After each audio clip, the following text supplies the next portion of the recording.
In 1995, I moved from New York to Las Vegas.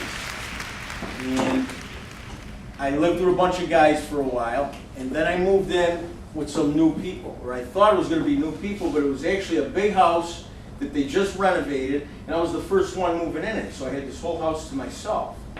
And the owner, named Joe, kept sending people to look at the house, and I would have to show them through the house. And I was not being nice, because I thought it would be great to have this whole house to myself for $300. It had like 5 bedrooms in it. So anyways, I had a big German Shepherd. So when I moved in, I said, look, this dog's very mean. He said, I understand. He liked me, okay? And he said, you could keep the dog in the backyard. Nobody's going to bother him. I said, nobody can bother him, even if they move in here, because he's very mean. He was very mean. He was 13 years old. I had him in the construction business. And great dog, but didn't like anybody other than me. So one day, I went to work, and Joe, who I had made it very clear to him, never try to go near this dog if I'm not right here, because it's much different than if I am here. He said, I'm good with dogs. Okay. Well, I come home from work one night, and his wife and his daughter are sitting at my kitchen table. And they lived right across the street. And they said, Joe's going to be here in a minute. You're in big trouble. I said, what happened? They said, well, Samson got him today.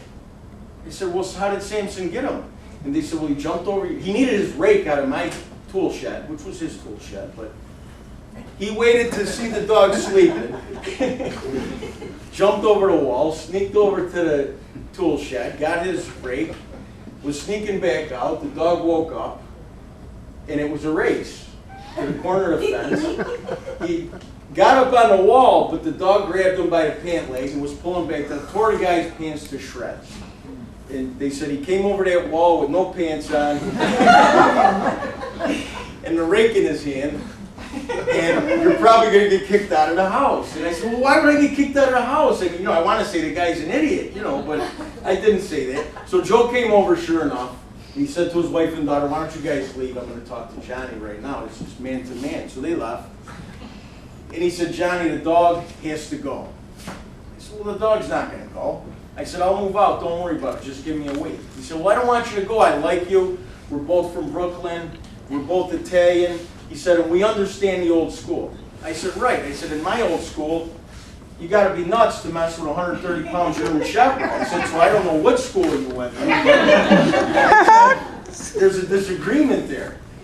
He said, listen to me. You understand what a ride in the desert is. He says, we're in Las Vegas, you're from New York. I said, I totally know what it is.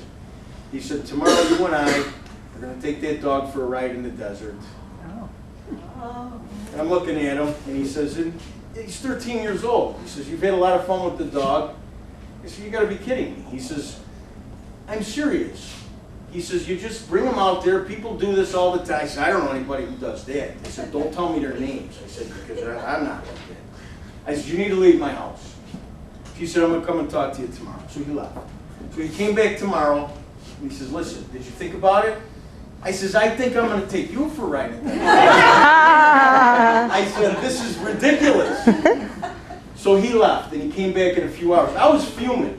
I was already packing my stuff. I didn't even want to stay a few days. I was afraid I was going to strangle the guy. So he came back in the afternoon. It was getting late. He says, I understand dogs. We got rid of dogs years ago because you fall in love with them. Now we have turtles. He says, Vegas, a lot of people have turtles because it's the desert. They're walking around the backyard. That's funny. So I said, all right, Joe. I said, I thought about it. Let's take him for a ride. So Joe said, you're a good thinker, he said. I said, all right, let me get his chain and a bucket of water, and we're going to bring him out to the desert. So Joe and I jumped in my truck, and we went out to the desert. About an hour. We're out at a place called Red Rock. It's beautiful. There's wild donkeys, there's wolves, there's mountain lions, right? And he says, that looks like a good spot over there. So we pull over, and I said, Joe, I'm going to need a minute with my dog. I said, so do me a favor, take the bucket of water and the chain out to that cactus out there, and let me talk to my dog. He said, all right. And he's walking way out there, and I'm talking to my dog saying, look at that moron, right? So I take the dog, and we go walking out there, And Joe has the chain around the cactus and a lot of chain. He's got the bucket of water right there. And I went up behind him and I took the chain and I put it around Joe's neck twice. I pulled it tight and I latched it. I said, now listen, Joe, I'm not stupid.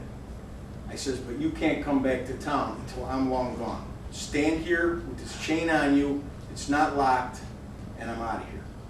So me and Sam went back to the truck.